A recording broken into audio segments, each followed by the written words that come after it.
We are live. Hello, everyone. Welcome to the Alien Spaceship stream.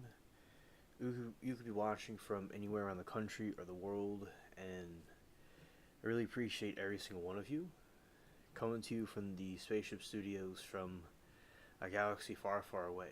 Alright, so here we are, Thursday on the 24th, and we are now going to be switching over to the other screen.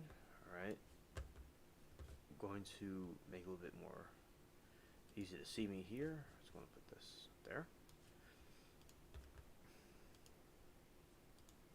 Alright. Hello everybody, it is me, Alien Spaceship. I hope everybody's been having a good evening and a good day also, because it is, you know, some people have bad weather, some people have good weather. I mean, hopefully everything's going good for everybody. So today, regarding the trial stuff, I was watching some more of this extremely long sentencing that I have never seen be so long before. Hello, Nan R. It is great to see you. Welcome to the stream. And as I do with everybody that I know from the different chats, here you go is the wrench. Congratulations. Here, welcome to the stream. Okay. And okay, so what we talk about here is we talk about different trials and things like that throughout the different parts of the stream. It can go in different directions also. So today there was which I did not see I don't know if the Ali trial was on today. I'm not aware if it was on, because I was focused on the other trial that was going on over at the other channel. But it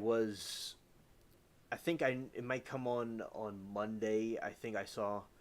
Now tomorrow seems to be the Lori Daybell sentencing, and that'll be interesting to see how that goes, because we've had a couple of. Oh, hello, Abby. It's great to see you. Yes, Nan, I saw you earlier there too, and thank you for subscribing to the channel. And Abby says, "Hey, buddy, won't be on here too long, but wanted to pop on before I drift off. Been a rough day." Oh, okay, Abby. Well, thank you for coming by for a moment and hanging out with us for a moment. Well, thank you. Yes. So, yeah, Nan, I remember seeing you earlier, and thank you for coming to this channel and subscribing. Now, what were your thoughts on today with the trials? I thought that with the Domingo trial, the schizophrenic patient, which I don't quite recall his name. I've seen his name. I may not quite know how to pronounce it, but yeah, the one that was schizophrenic, he is getting a retrial. Now, I think that that one was something interesting to see, where the jury could not really figure out pinpoint a verdict on that, so they had to do a retrial for him. Some people think that he should be put in a hospital, in a mentally ill hospital. Other people think that he should be not in a hospital, be incarcerated for what he did, because he did do a crime. So that is a subject which I think is really a good trial. Yeah, Carlos Domingo. Thank you. And that is a good trial, because there's not really a definitive answer if he's guilty or innocent. It depends on the person's perspective about it. I like that when it's not as clear if somebody is innocent or guilty. Like with Brian Koberger, it was quite clear that he was guilty, and he was actually having a crazy look on his face of anger. He was not having any remorse for any of his actions, and he was admitting to his guilt. Now, this situation, Carlos Domingo, was having when people are schizophrenic, it's a serious illness. Now, a lot of times I've seen in trials, people will try to go and say somebody is guilty of or innocent, and a lot of times they could use schizophrenia as a way to say they are to plead insanity. Now, this situation, I think, would give it more credibility that he had a schizophrenic break than other situations where people aren't schizophrenic and they're just saying they are to get off the hook. Yeah, because a crime was committed. At the same time, he was not completely fully aware of what he was doing and may have not been given the proper treatment about his hallucinations he was having. And Nan says it was a long trial. He said he did. He said he did it, but his testimony was very odd. Yes, I remember his testimony, and he was just like a robot on the stand, and he was just showing. He was also showing no emotion. Now, Koberger to me seems like he was more angry than. Oh, didn't really take a stand, but he was just like sitting there. Like his expression was just very angry. Now the other one with Domingo, he seemed like he had like no expression at all. Now people are saying that he was on some sort of medication and that's why he was acting like that. But he I don't know for certain if he was on medicine or not, but yeah, he certainly it was interesting to watch, and I do agree with you, it was quite odd, yeah. And it could cause confusion with the jury if they're not decided. They might get deadlocked on something. You know. I said, yeah, that's hard because who did you hold responsible ultimately? Right, right. And like the saying goes, somebody has to go to jail, as they say. And you know, it's a philosophical debate. Also, like who do you hold responsible in that type of situation? Because you if he aware enough to know right from wrong in the moment to not do something like that is up for debate because only he would know for certain if he's even then after that is he even aware of what he's doing, because a lot of times when people are insane they may not know they're insane, like in that situation they think they're doing the right thing, like they really think that they're seeing these different things, like he was seeing lizard people, he really thought he was seeing that. And I think that it's really up to him because you could have a situation where people could be schizophrenic hypothetically and know what they're doing for a moment, but say they're schizophrenic. Now, it's very rare. I've never seen a trial, although I'm new to trials, although I've watched trials since 2022, but people have watched it for decades before I was around watching it. So I think people got to see that. It's really hard to kind of tell like what his intentions were because somebody hypothetically could be schizophrenic, in my amateur opinion, and know what they're doing in a certain moment, but other times they may not be schizophrenic in a schizophrenic moment where they had a break. And then that was it with that. You know, so yeah, so it's certainly with Domingo, it's a philosophical debate. Now with Koberger, he, you know, they have that and they have the Lori Daybell thing. Like I think Lori Daybell certainly is, you know, she knew what she was doing and she was deceived and brainwashed, but she was already going to do something like that anyway. Abby says the details of the Idaho trial are so gruesome I can't even hear about them anymore. I can't believe that. It feels so bad for Hunter. Yeah, absolutely. So we see a lot of times in these trials where people are doing things that they normal people wouldn't do, and a lot of times you see things in movies and stuff or hear stories about, and we're exposed to a lot of different things in these certain situations where you have a lot of people get traumatized and stuff from these trials and observing and watching them. And I certainly think that I feel for those people, the victims, because seeing these heartless people do these things is really, it's inhuman. They're definitely creatures and stuff. So we'll see how this new trial goes with Carlos. We'll see what he does with that. And we will go on from there because if they get deadlocked again, what do they do? It really makes it complicated about how they handle a situation like that if they don't come to a conclusion. Because I remember they had different pictures of him. I remember when he went on the stand, he was all like clean looking, but inside there was something missing in there. It was something empty. I saw a schizophrenic, what you would call a schizophrenic simulation. And a lot of times some of these people will hear different voices in their head and they'll see different illusions, stuff like that. And it's really interesting to see how they have like a break from reality. And if somebody's seeing lizard people and stuff like that, maybe they really thought it was something real in the moment. But as I said, it's up for debate. Abby says, for real, I'm kind of glad a trial was skipped with a Koberger. They would have shown pictures, and I can't not imagine. Yeah, definitely. Now Koberger's families do not have to relive and rehash those memories. They don't have to go through that, where seeing the stuff on the trial being repeated.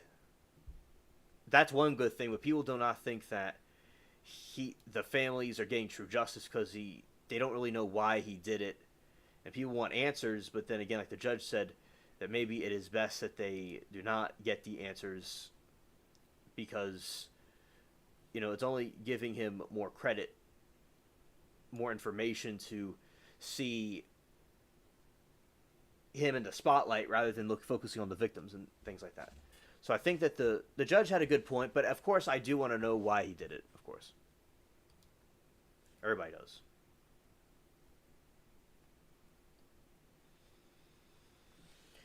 Okay, and Abby says, I've seen that simulation. You seen it. Yeah, I remember it was like the dude was walking around his house, deliver pizza and stuff like that. It was scared.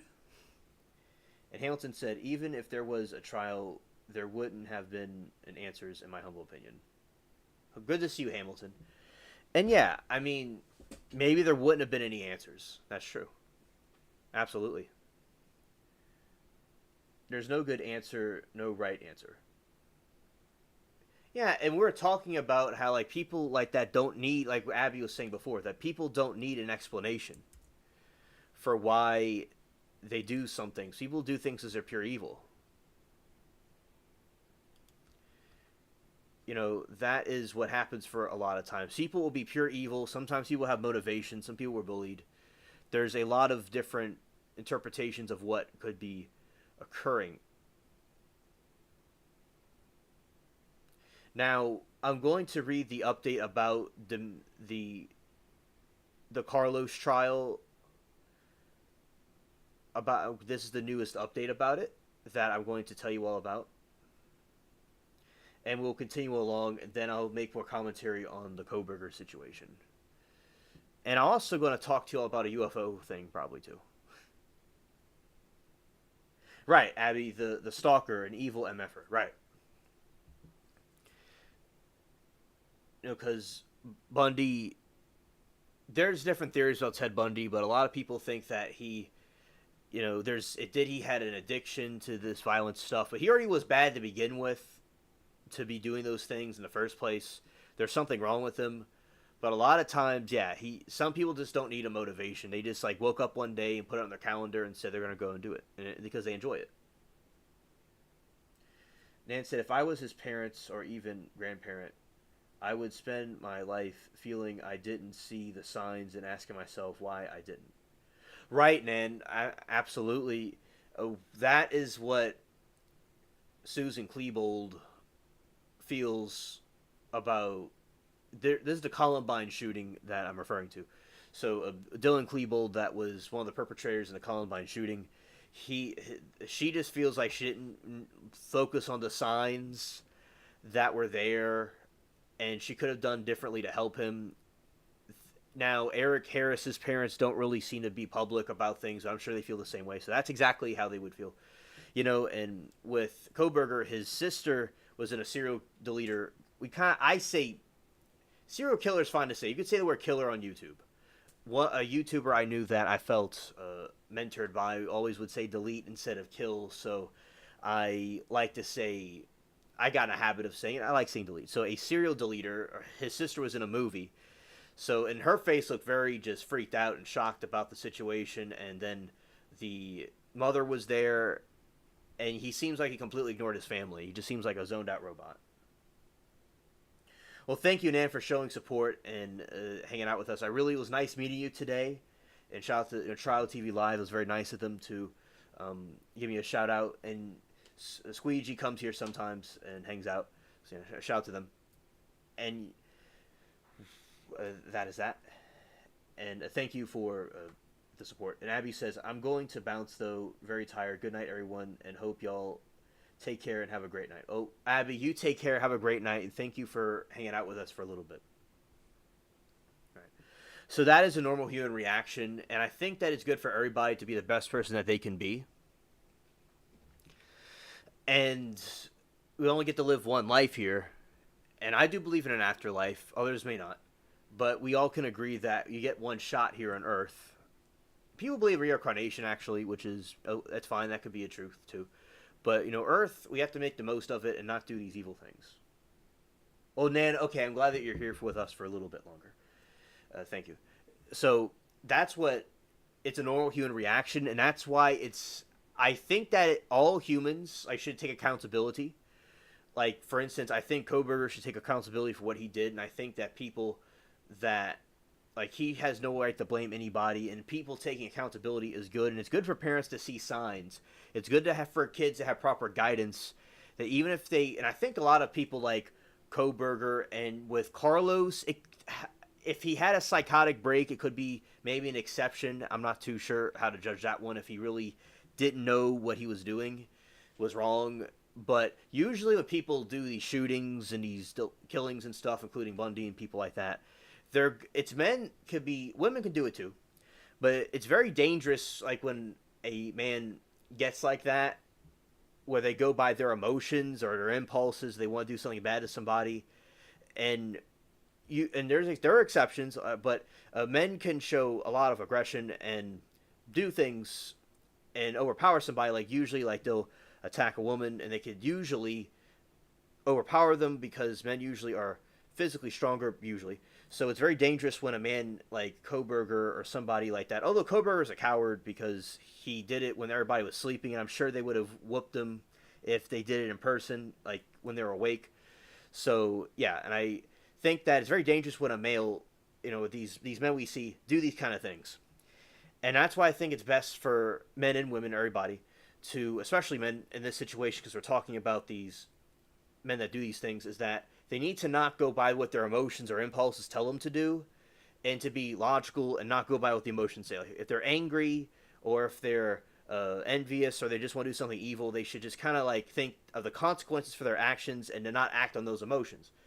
I think that's best for them my fellow men, to not do stuff like that, because it's again a monster. You get very dangerous things like these shooters and stuff. They were in their emotions in the moment, and I think that it is good for more people to and people always did things that were bad throughout history. Okay, but I think it's important for people back in the past. I think people didn't do this as frequently, or the media didn't cover it enough as they did before.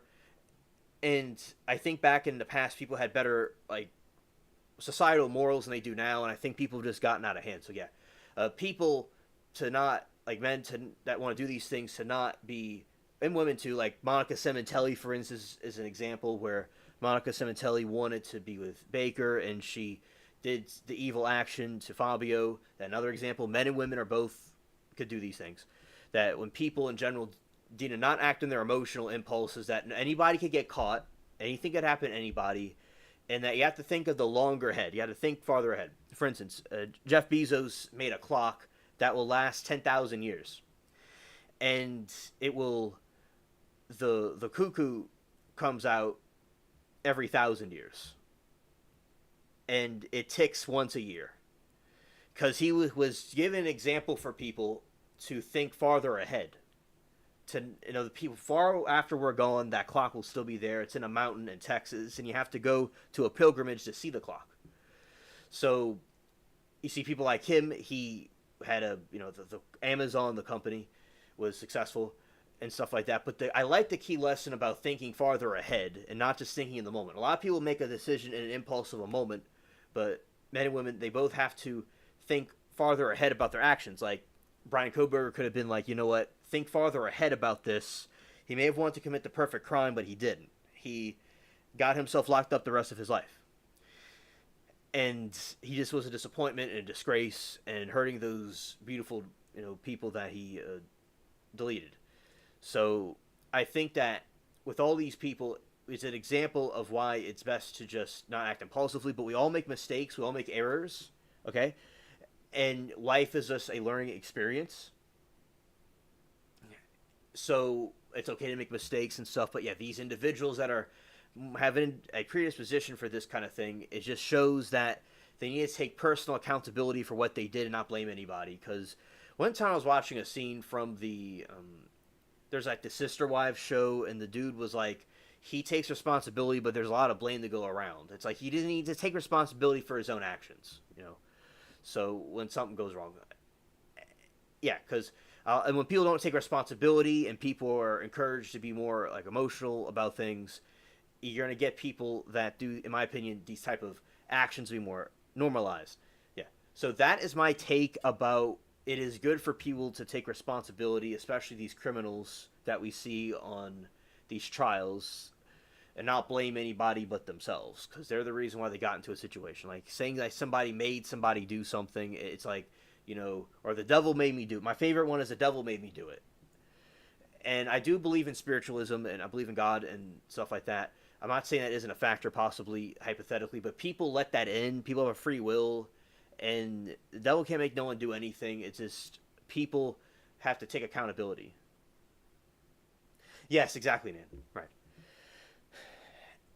So I'm going to go over this a Carlos update that was just released at 4:23 p.m. Central, it seems, my time.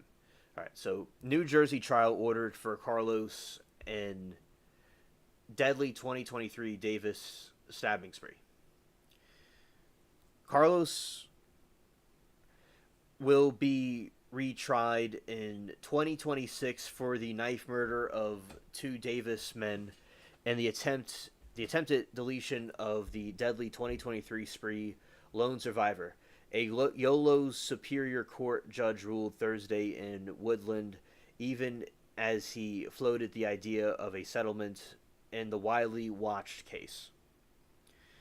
Attorneys agreed on the new January 20 trial date for the former UC Davis student nearly a month after a deadlocked Yolo jurors led Yolo Superior Court Judge Samuel McAdam to declare a mistrial in a case that focused on Carlos's state of mind at the time of the spring slayings.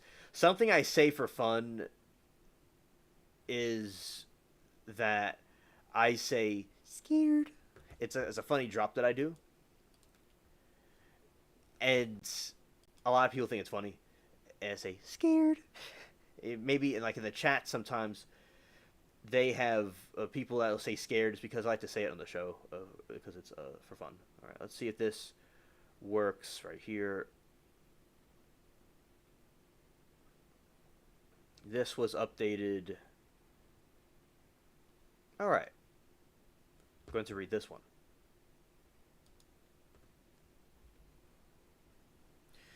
Prosecutors Matthew DeMora and defense attorney Daniel Hutchison met in the Yolo County Superior Court judge who presided over the former UC Davis student's previous trial to discuss logistics for a new trial. They determined that Carlos will stand trial again starting at 9 a.m. on January 20th next year. The trial is expected once again for the last 10 weeks.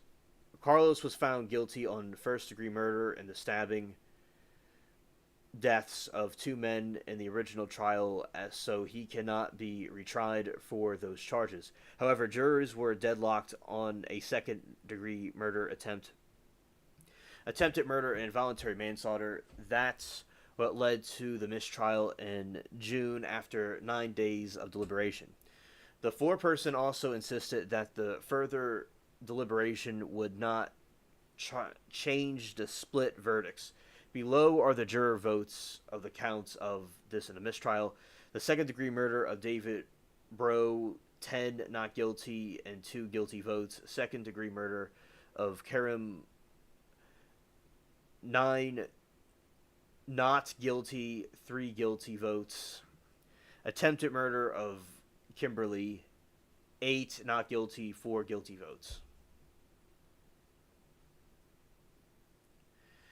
And those stabbing forced the business to close early for the UC Davis to take measures to minimize the time the students spent outside alone at night. The widespread fear lasted for almost a week until police arrested Carlos in the connection. Throughout the original trial, nobody has denied that Carlos committed the stabbings. It was instead an argument over coerce. The prosecutors tried to convince jurors that the attacks were premeditated and done so with anger. The defense argued that severely untreated schizophrenia led to Carlos into his first florid psychosis during his stabbings. Carlos himself waived his Fifth Amendment right so he could testify. During his testimony, he admitted to seeing shadows and hearing voices. As time progressed, he saw three figures with more distinct features. He recalled 3 interactions with each figure and said that after he started getting antipsychotic medication while in custody, he realized the 3 figures he stabbed were people. Bro was known as the compassion guy because he would ask people what their definitions of compassion is. Abu Najim was a UC Davis student who was weeks away from the graduation. The city of Davis has since honored Bro by putting up a compassion corner sign at the 3rd and C Streets. Page mounts up. Release 3K. And near that, Bro encouraged officials to install years ago. The bike path from the Sycamore Lane and 113 overcrossings in Sycamore Park has been renamed for about Najim, who had a bench named in his honor. All right. So that is the news about that.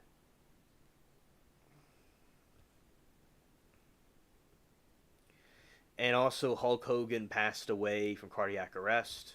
Rest in peace to him. Okay. And then tomorrow is going to be the Lori Daybell sentencing. We'll see. That will be interesting to see. There's allegedly some situations that occurred where people wondered if she was going to be put on trial for something else that happened. And as far as I know, it's just that. Nan says, thanks for your coverage. You're doing great. I'm going to run now, so hope to see you soon. Nan, hope to see you soon. Thank you for stopping by. It was nice meeting you today. Have a good night. Thank you.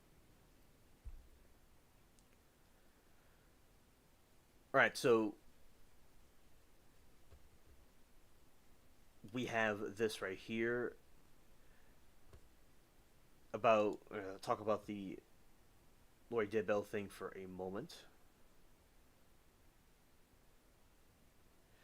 Hello, Boudreaux. It is great to see you. I am doing well. I was doing some family stuff earlier, talking to some friends about something. Everything's fine. It was something funny that happened. And yeah, I'm doing fine, and thank you for asking. And chat's doing good too.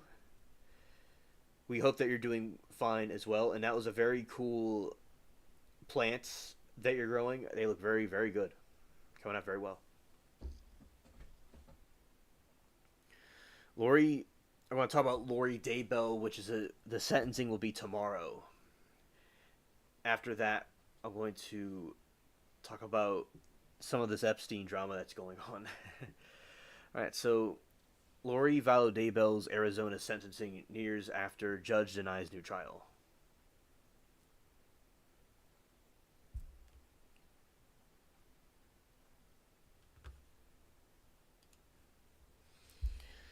Lori Vallow Daybell was denied a new trial in Arizona for the attempted murder of her niece's ex-husband. This is the second time the judge, Justin Bursky, has denied Daybell's request for a retrial, and first being for conspiracy a murder her then husband. Daybell faces sentencing in Arizona on July 25. She already is serving life sentences in Idaho for other murders.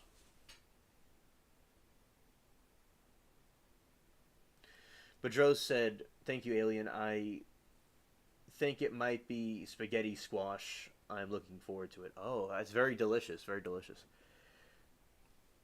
I love seeing the different food being grown. I remember growing squash when I was, growing up. It was a regular looking squash.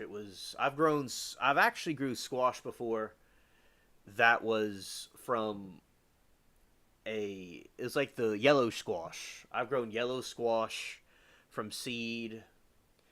I've grown it was already a plant. It was a other kind of squash, the big purple one, and tomatoes. A Maricopa County judge has denied Lori Vallow Daybell's request for a new trial after being convicted in the attempted murder of her niece's ex-husband, Brand Bedreau.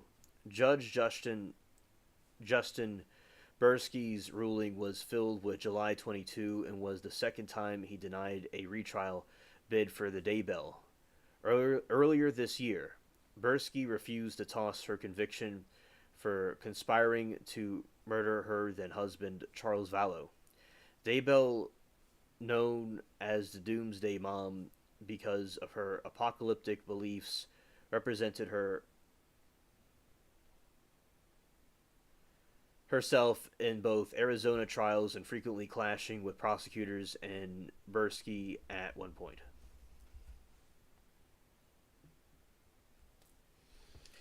Boudreaux says, also known as Gretel, perfecto name for the squash. Yes, shout out to Gretel the squash. Yeah, that would be a perfect name. Yeah, I'm glad that you like that. And I've grown all kinds of peppers before.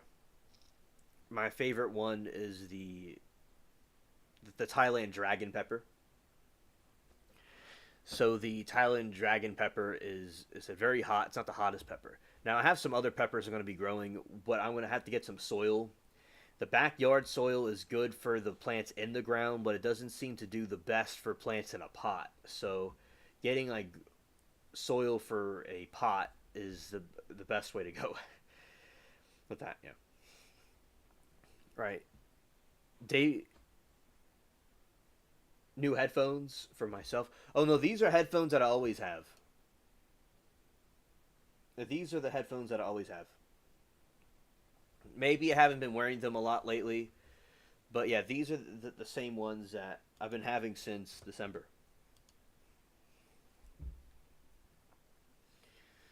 I had other last year. I had some just like this. I mean, a couple years ago, but I accidentally kind of broke it a little bit, and it made it look kind of awkward looking. So these are ones I got around Christmas. Yeah, they and I had another pair from a long time ago, from around 2017 or yeah, it was like 2017.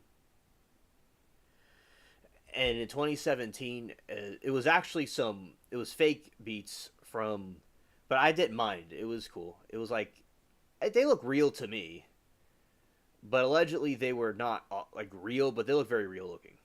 It was some variation of it, and it was the gas station was selling them. And like, remember the dude was like, I was with some friends, and they're like, they have some Beats in there if you want to buy some. I'm like, oh yeah, sure. And I remember when we did that. It was funny. So Beats became the official headphones, as I liked that the brand. I like Skull Candy headphones too. I usually use them for personal use. I use like wireless Skull Candy headphones. I like the earbuds, but I like the wired headphones, the wired wireless headphones much better because they don't outsync each other and they don't like. Uh, I got Timu headphones by the way. They were from Timu, no joke, and I don't know they were kind of Timu quality, but I didn't like get it directly from the store itself. So I don't know how they would have worked out because I'm sure they probably would have worked a little bit better because I had some AirPods that they didn't completely keep a charge, but maybe because they were from Timu. But seriously, yeah. But I like the wired ones better. But I have to like from the store itself. It'd be interesting to see the comparison. Now those headphones could get out of sync with each other. These headphones came from Apple, I suppose. Yeah, I think they're from Apple, you know, because they bought Dre. The Skull Candy headphones I have are actually refurbished, but they work fine. Right, Boudreaux says, that sounds like a hot pepper. Oh, this pepper plant was a surprise. The farmer's market was supposed to be give me a bell pepper plant. Oh, okay. And Boudreaux says, oh, I have headphones on the mind. I have to get mine out and see if they work or have a microphone. Hello, do they still make those? They still make Skull Candy headphones that are wired, but it's a wireless headphones, but they have a wire to them. They don't make those, but they sell them on Amazon and they work fine. I've been using that type for a couple of years. You can get the wireless ones, the AirPod ones, but they could get out of sync and they work fine, I'd say. But I had some and they got out of sync. It was kind of difficult to get them back together, so I prefer the wired ones that are wireless. You can find them on Amazon, and they work fine. They're not really used or anything. It seems like they're in very good condition. The ones that I got, I've been using them for the past couple of years after they stopped making the wired wireless ones. If you want to get the AirPod version of it for the Skull Candy, that works too, but they can get out of sync. But I don't know how I got them to get out of sync because I'm an alien. I may have been fooling with them. But yeah, so either one should work okay, but I prefer the wired wireless ones personally. But that is my opinion about that. And also, Apple has AirPods that usually sell.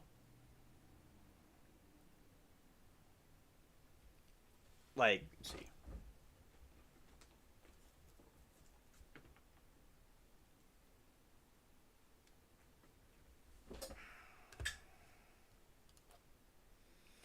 All right, this right here. This is the wired, wireless Skull Candy ones. I bought them off Amazon, but they were used. Maybe I don't think they were used, but I really don't know. It seemed brand new though. Like it didn't seem used at all. I just assume that because it's much older, but no, they weren't. They seem brand new to me. But they could have been used maybe once or twice by somebody else. But yeah, and they were perfectly fine.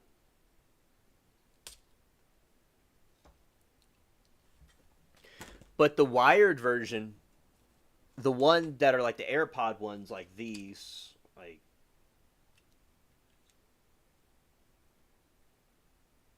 you can get those too, and that's fine too. I just prefer the other kind. These are ones from Timu.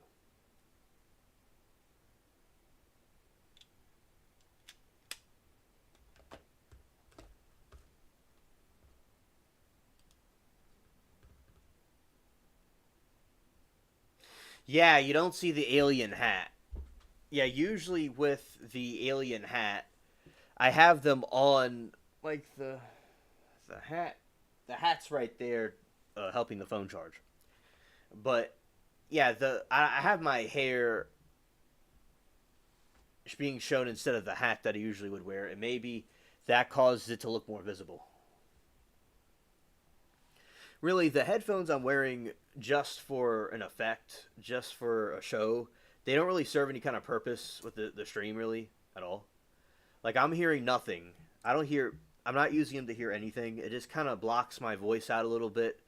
Where if, but I no, like I'm just like it's kind of like putting like regular headphones on, like you know, but there's no sound coming through them. Like I don't even need to wear any headphones. I just wear it as like a tradition. But I don't even really need to wear it because I could still talk and see you all, because I could hear myself talk quite loudly. Yeah, so not having a hat on or something could cause an effect where it would maybe easier to see these certain things. All right. Daybell argued she has been forced to proceed with the Boudreaux trial while ill. It's interesting. She's in a Boudreaux trial. Scared. And accused Bursky of bias, claiming that he excluded defense exhibitations and routine sided with the prosecutors on the objects. In his ruling, the Bursky said that Daybell did not present a new reliable evidence that her illness interfered with her ability to stand trial. He pointed out that Daybell was active during the trial and she questioned witnesses and made arguments to the court and the jury despite her claims of being too sick to proceed.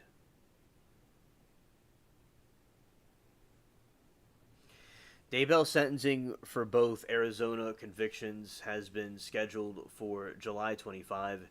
She is already serving multiple life sentences in Idaho for the murders of her two children, Joshua J.J. Vallow and Tylee Ryan, as well as her current husband's former wife, Tammy Daybell. Prosecutors in Arizona are also asking for life sentences in her Arizona convictions, according to the court documents. The use of a deadly weapon, the exception of financial gain, the emotional harm of the victims' families and Daybell prior to the murder convictions in Idaho are reasons for prosecutors to give wanting for those sentences.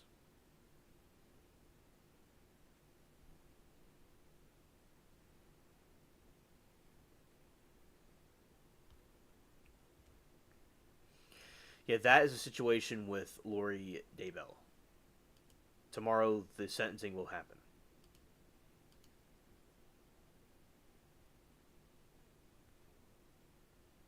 Okay.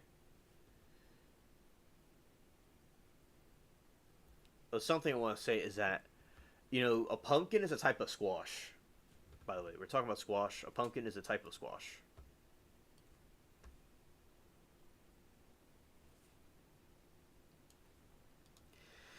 Now, I like how the squash, because when I was seeing the squash, it reminded me like a pumpkin patch, and that's what it is. And something good, Bridro, to maybe if you have some to put on the plant is like the bug net. That's something that protects it from bugs if there's a lot of bugs around.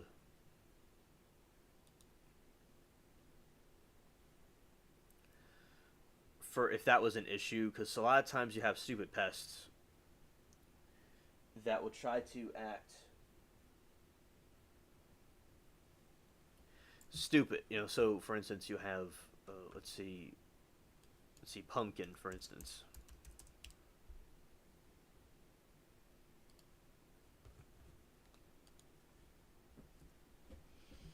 Switching over to the other page, okay.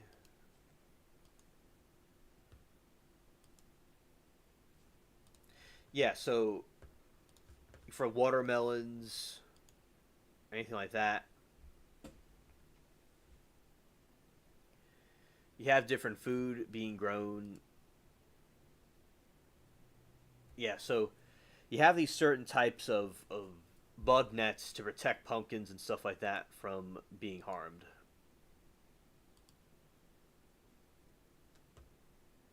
It's very cool.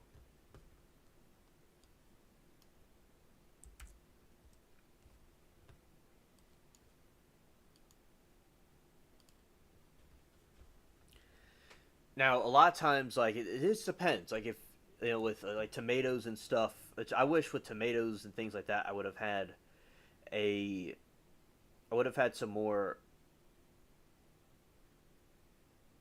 of those bug nets. I didn't know they existed at the time, but I saw it later. I was like, wow, that's very cool.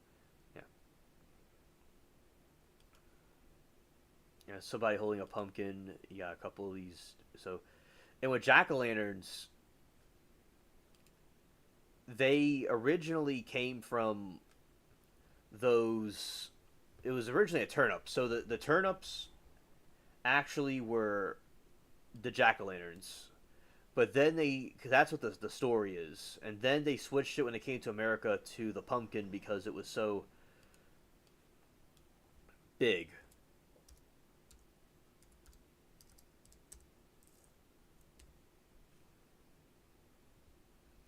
Yeah, that is a spaghetti squash cut up, and so that's going to be delicious to have, for y'all to have. Yeah.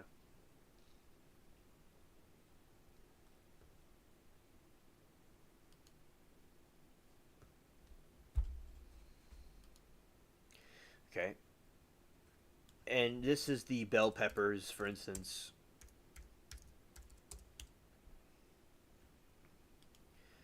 They look, very good. So yeah, that's like what a bell pepper like looks like usually. Let's see. Yeah, they look like that.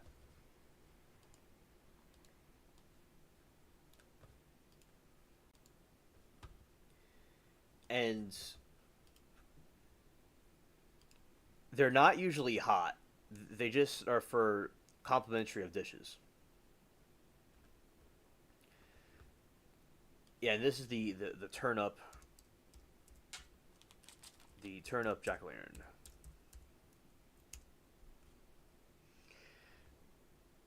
Yeah, so like say for instance in Scotland, or like the story of Jack who is forced to walk around with a jack o' lantern.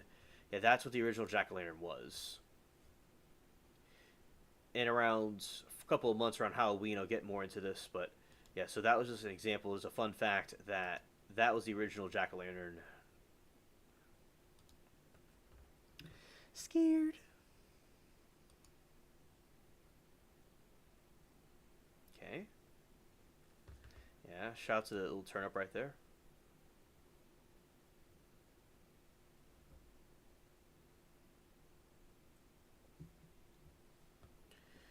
Okay. Yeah, so that is that plant right there. So I hope that everything in the garden goes well. Thank you for sharing that. And I have you right now. I have more ornamental plants that are growing, but I'm gonna grow some other ones uh, as well that are like food. More they're edible, but more other food type stuff later. Okay, going here.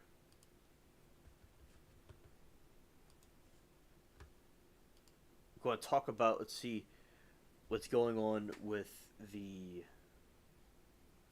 at the Epstein situation. It is something I've been covering about on this channel quite frequently.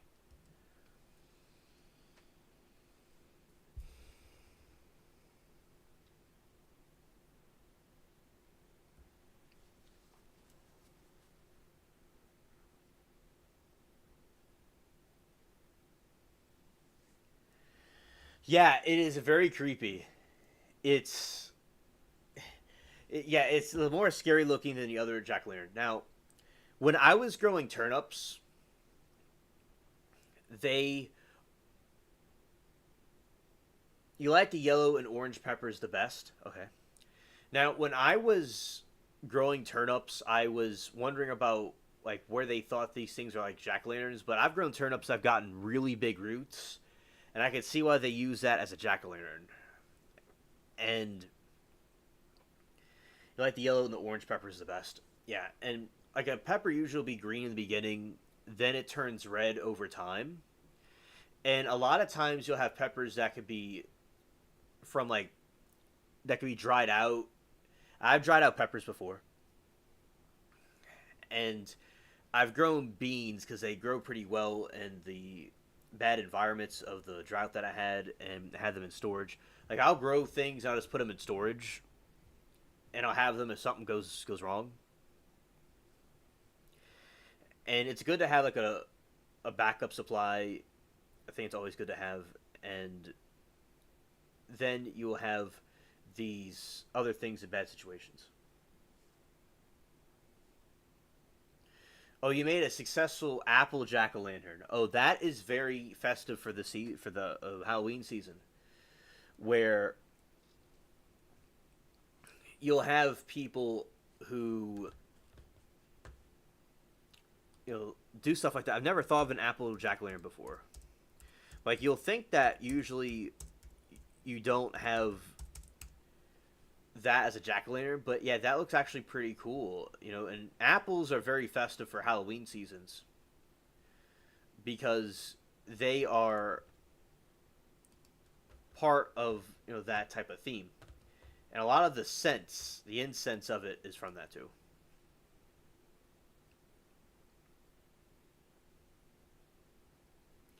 Yeah, those are some apple jack o' lanterns. Very cool. Some examples of them.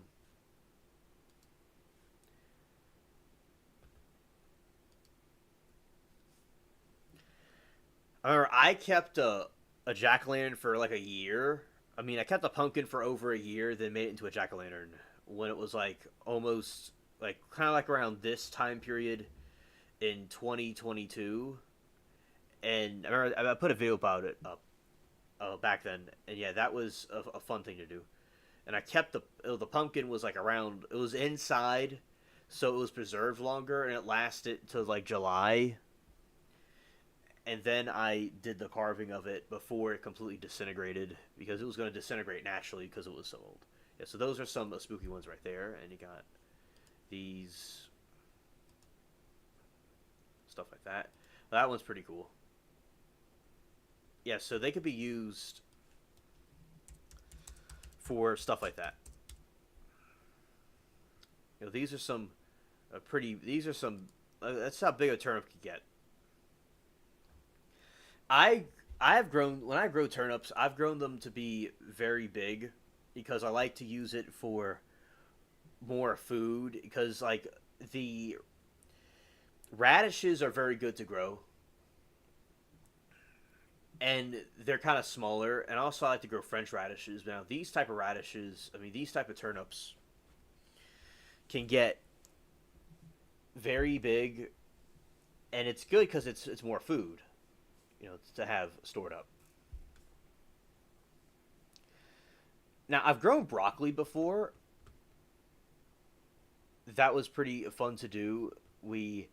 I've told you all about the broccoli before. I'm gonna see if I can find a picture to show you all what this broccoli looks like when it's new looking. Let's see if this thing's gonna load. But yeah, so when the broccoli, as I said, very dark green. I've grown all kinds of stuff, like cash crops and like stuff to eat, and also just ornamental plants. Yeah. So I'm glad that you also have an interest in gardening too. Now, chicken manure is a type of a is a good fertilizer, and they even sell a fertilizer that's chicken manure. It's kind of funny, but it's something I didn't think of. But that is something a farmer told me. Okay, so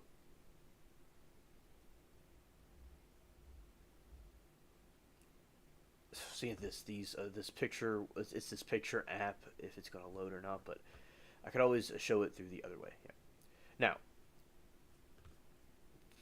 there's plants that I grew last year. There's daikon that I grew last year, and it was very tasty, very good. I was eating it throughout the beginning of the spring, the ones that I had left from it, and I harvested the seeds from it, and it's Japanese radish, which is I'll show it. You probably have seen it before. You've seen it before probably. It's not in season right now, but it'll be in season later. Yeah, always very good.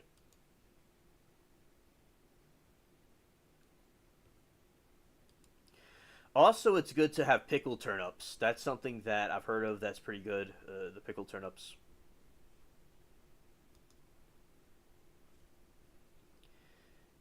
Something I've not tried yet actually, because pickling is good and canning. What I do is I like to. This is what I do personally, but you can look up like how to store stuff. But there's something with the something with I do is I some stuff I keep that is okay to like have out, but I like to put stuff in the freezer, like things that I grow. I put them in the freezer. I have corn and things like that are in freezers, and that's always good to do. Now, there's you can look online. There's ways if you could do like a proper way of like getting turnips put in a freezer properly. What I just do is just throw it in there. That's what I personally do. But there's other ways you could do it where they have it do it done a certain way, like blanching food and stuff like that. There's like other ways to do it, but I do it like the alien method. But Dro says, "Oh wow, they use turkey poo where I work and it smells bad." Yeah, yeah, it smells. The chicken manure is it smells musty. I'd say. Yeah, definitely it smells. Yeah, turkey turkey manure I've not heard of.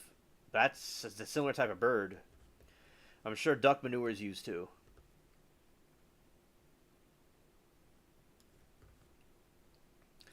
The pumpkin that I was talking about is right here. That is the pumpkin that I used. It's just kind of taking me out the way. Yeah, that's when I was carving out that pumpkin. It was over. It was nearly like a year old, and that's when I was doing that. It was pretty fun.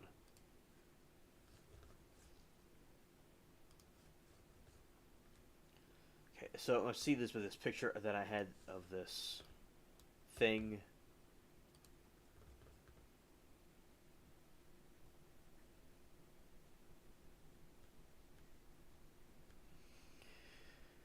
Scrolling back a little bit, I have to go down this way actually. See if I could pinpoint where it is.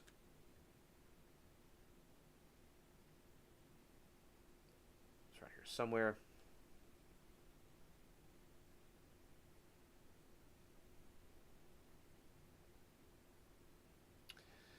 Come on. No, no, I'm not stressing anything.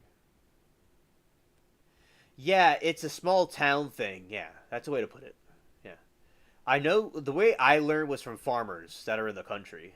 So yeah, it's a small town thing because usually like we would use is like cow manure. Like when city people will like try to do it, it's like cow manure.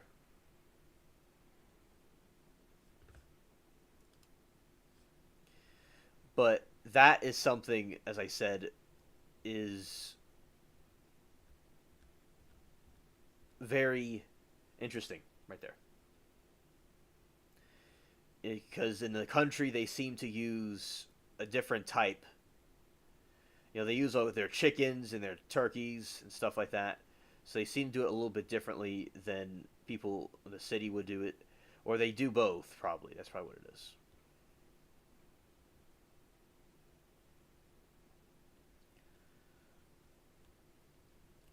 Okay, now this situation, I'll be glad to show it through the because I made the video about it, I guess. So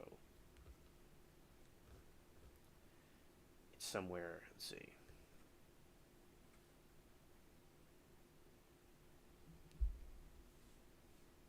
24. It's a lot of pictures. I'm scared.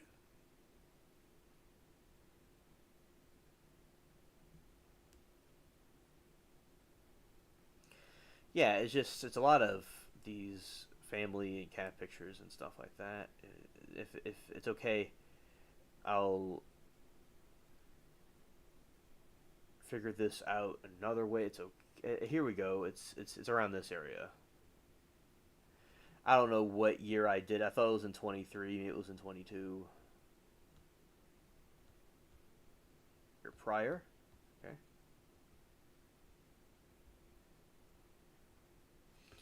Yeah. I wanted to see like when I did this video, but anyway. Yeah. So anyway, broccoli is very green. Let's see, green broccoli.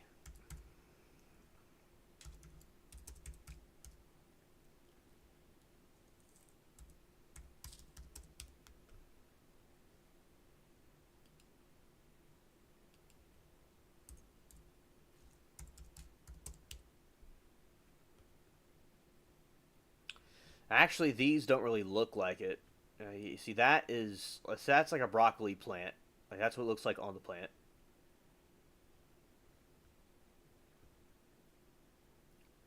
But look, the ones I grew are greener than that. No, I'll show you what I'm talking about. Okay, so basically what I mean is that plants that you grow is much more green. It's much better that way than it is the other way when you have the broccoli in the sense where from the grocery store it doesn't really look as appealing looking. Okay, let's see if this is something. This is a video that I did about my garden a little while back, right? So see, that is a corn that I grew. And that's the broccoli. You see, it's much greener. And I'm going to kind of put myself over it. Over this way, come on. Come on, page. Yeah, much greener right there.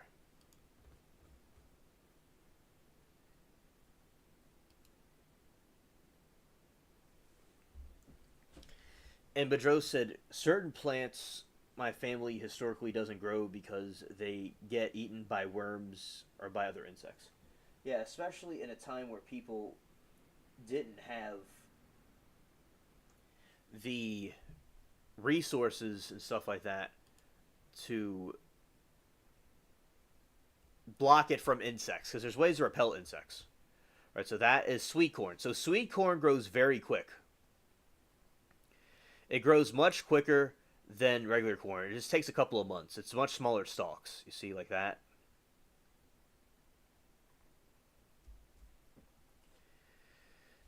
And that is it right there.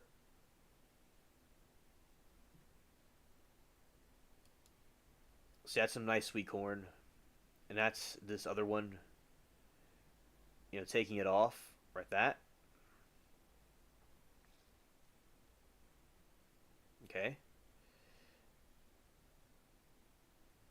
Yeah. Very cool for backyards. These are the peppers. That's the dragon pepper. And this is the broccoli. Look how green that is.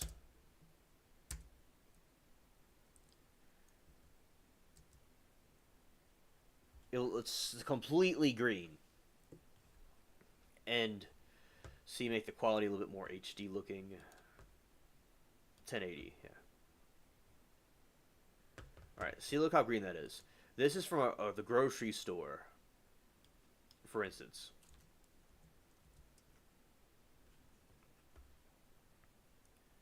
The color's much more faded. But that's right from the plant. It's just this neon green. And it's so much better taste. It tastes so much better than broccoli from the grocery store.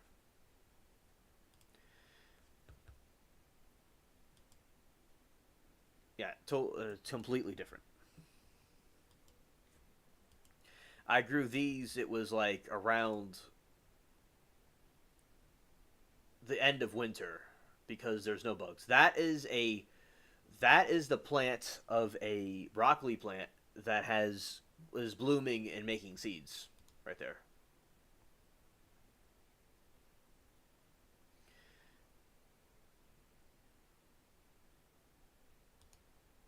Yeah, see, that's another view of the broccoli. I like that. I like how I edited the video. That's pretty cool. And that's a pepper plant.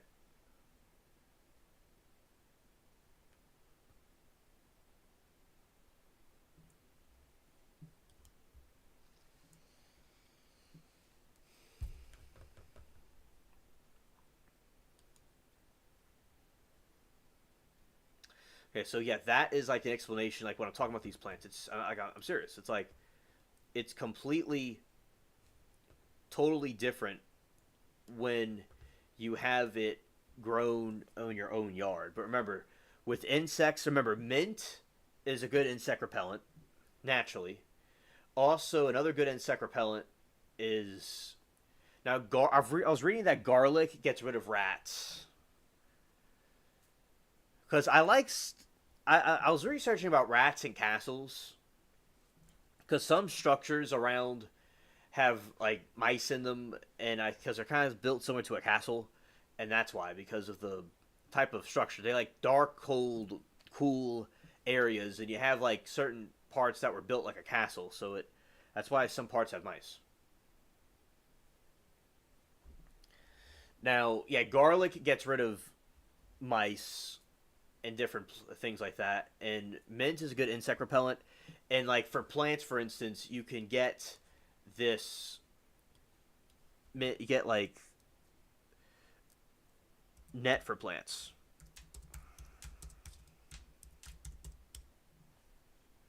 You get these nets for a plant, right? And you could grow your plants without them being disturbed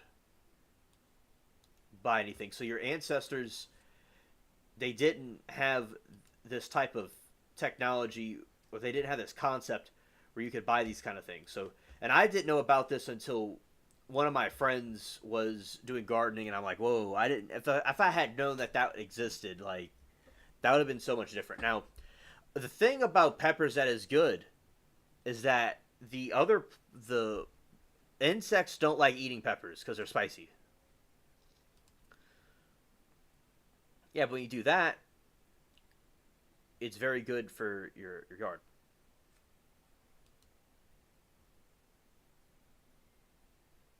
You know, also, Boudreaux, if you could take an avocado seed from the interior of an avocado and get some toothpicks and put it over a cup of water and put it in like a cup of water with toothpicks, it'll grow an avocado plant, an avocado tree.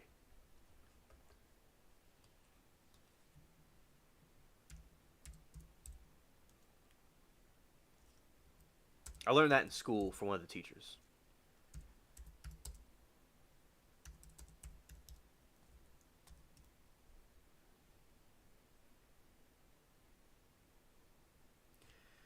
You see, like this, you know, you can put it in a cup, and these things grow.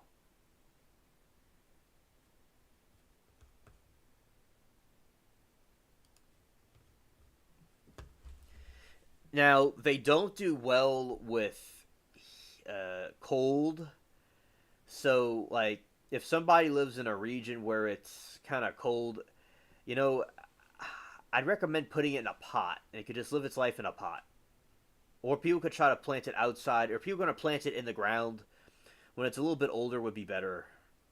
Because I tried to do it when it was like a at some age, and it didn't really do the best it could have done because it didn't make it. But I'm growing. I have another one growing. It's hanging out right now. But yeah, so putting plants in pots is good because you can bring them in winter.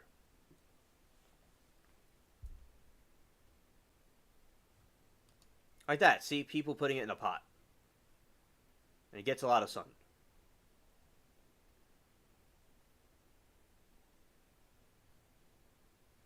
Yeah. I'm glad that you enjoyed that. Also, I have not grown tomatoes in a while and some other things, so that's probably going to be some stuff that I'll be growing. When something's in a pot, you just bring it in when it's winter. There was an incident when Capri Law had a problem with the tulips because the tulips are a plant where you have these. They're like some plants. Like I have some plants that the root is the whole plant. You don't grow it by seed, but by roots. So with the tulip plants, you put them. You can put them in a plastic cage and with some repellents. These badgers were trying to eat them. They were eating them. So I told her like you put them in a cage. I made a video about it. Then they won't be able to get into it, and the tulips will be able to grow. Yeah. So I remember we were talking about the tulip crisis. It was from a year or two ago. Now tulips are a symbol of money because the there is a patent in the Netherlands. Yeah, and Boudreaux said I have a raised garden because where I live. Ah, okay. Tulips used to be a symbol of money because I believe it was in Holland or the Netherlands. I'll read you all the history about it in a moment. They all agreed the value of the tulip was expensive and it was like used as a symbol of money and currency because it was used for that at one point, and then it became the international symbol of like money and like currency stuff. Tulips.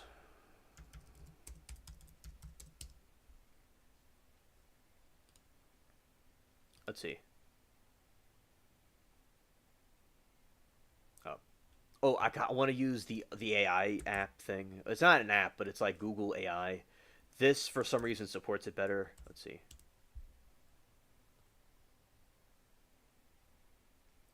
During the period in the Netherlands, like I said, it was the Netherlands, known as the Tulip Mania. Tulip Mania, that is hysterical. In the 17th century, certain tulip bulbs were indeed treated as a form of currency, with prices reaching incredibly high levels. Some bulbs were even traded for houses and other valuable assets. This speculative frenzy eventually led to a market crash, making many people lose money. The same concept is true with fiat currency and any kind of currency throughout history. It's just, people agree that something is valuable. Like we agree that a piece of cotton paper with green on it that has a president on it is worth something. Now, with tulips are actually quite valuable. I'd say a tulip's more valuable than a green piece of paper. But still, people agree that the piece of paper is money. Now, if they print a lot of pieces of paper, the piece of paper is not as valuable anymore, and when people realize it's just a piece of cotton paper. Like in the Weimar Republic, they had a problem with the reparations thing for the war in Germany.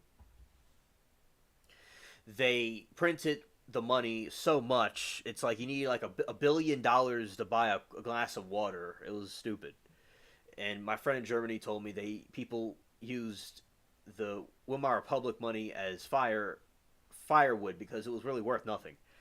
Now, same thing happened with the tulips. When you have a lot of the tulips and stuff, there was a crash that happened because when there's all these tulips, it doesn't have any value. And also, value comes from rarity, too. Not all the time, but in a lot of situations, it's the rarity, but it's also other factors as well that could contribute to it. Now, gold and silver is actual really worth something. So copper somewhat and iron and these different type of metals you could use for things. But now I'm not saying that fiat currency isn't completely worthless because you need fiat currency. Another good thing about fiat currency is that it's more convenient. Imagine having a bunch of gold or silver coins. Now gold and silver are going up really high, by the way, but imagine you had a bunch of little gold and silver coins, little nuggets, trying to buy something from the grocery store. That's why it's better to have a piece of paper that says $5 on it because it's easier to use. But the other things can hold value over time when inflation stuff happens. Like silver in the early 2020s was $20. It's actually like 19, 18, $20. Now it's nearly $40. It went up. And gold is at 3,000. It was like 1,000 and it's like 3,000. And because over time it appreciates. And that's why people like now gold is used for a lot of things, but gold is not as used in as much things as silver allegedly. But because silver is used in a lot of solar panels, and silver is used in many different things. And gold is a very valuable metal too. All right, it's 3,000 an ounce. Okay, and it's used in movies, and the pirates wanted gold and silver and stuff. So it's something that gold is always valuable. Now it looks shiny and pretty and stuff. Now if they go green and they want to use a lot of batteries and stuff, or they want to go to war with all these different countries, silver is used in a lot of these things. It's an industrial metal, but it's also used in jewelry too. So silver, I think, is undervalued in my opinion. It's undervalued, but it doesn't mean that gold isn't valuable. As I said, it's the most valuable metal. So I have an interest in precious metals. I always had interest in it since I was very little. But yeah, that is, the dollar goes down. All right, the dollar's value it goes down. It goes more and more worthless. But the other stuff goes up. But does it mean that fiat currency isn't useless? It's useful to buy stuff. You need to have it, but that is something about that. So that has to do with the tulip thing, because it was valuable, then it became not valuable anymore when they just had a whole bunch of tulips. The people use tulip bulbs to buy houses and things. Over 6 months, silver has gone up $8. Right now, silver is $39.49. It's gone up $10. Last year it was $27 and $28. Now before that, as I said, in the 2020s, it was $19 to $20, sometimes $18 to $17. So yeah, it just goes up and appreciates. Now a lot of times when people buy gold and silver, there's a premium that is a little bit higher than the spot price, which means the price of the precious metal at that time. Now, sometimes you have silver that has art on it. Like you have silver that has a dragon on it, or it has an Old West design on it. Those, like your generic rounds, are bought kind of for collector reasons. But there's generic rounds that are not expensive. Usually a lot of generic rounds are spot price.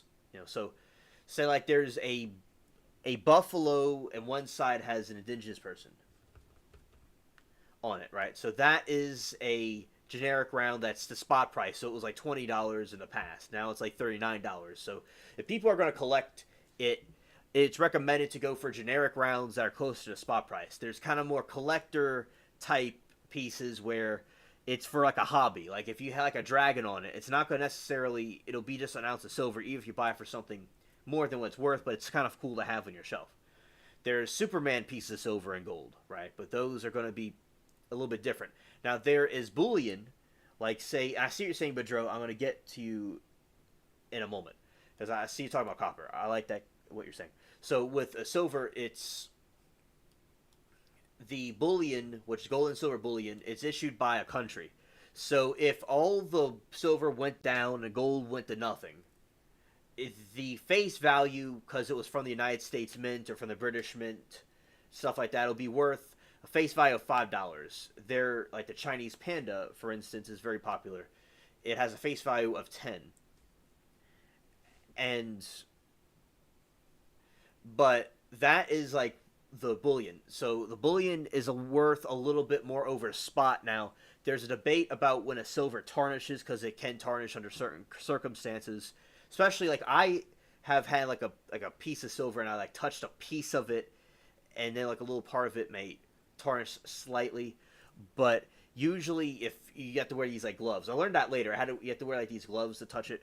But most of it, I don't even touch at all. Like if I had like an ounce, I wouldn't like touch it. I would use something to protect it, the hands. So that is like gold doesn't really tarnish. It can tarnish some kind of way, but it doesn't. Same thing with silver. But silver's still the same price. If it tarnishes, it's still the same price. Some people might not want to. People might have different ideas on price. Some people might want to buy silver if it's tarnished. It might be more valuable to some people because of the pentia on it. Some people might want it not tarnished. So it just depends. Usually it's recommended to try to keep it preserved, but if it doesn't, that's okay too. It doesn't really matter. Because in the future, if people are going to invest in it in the future, they would sell it, right?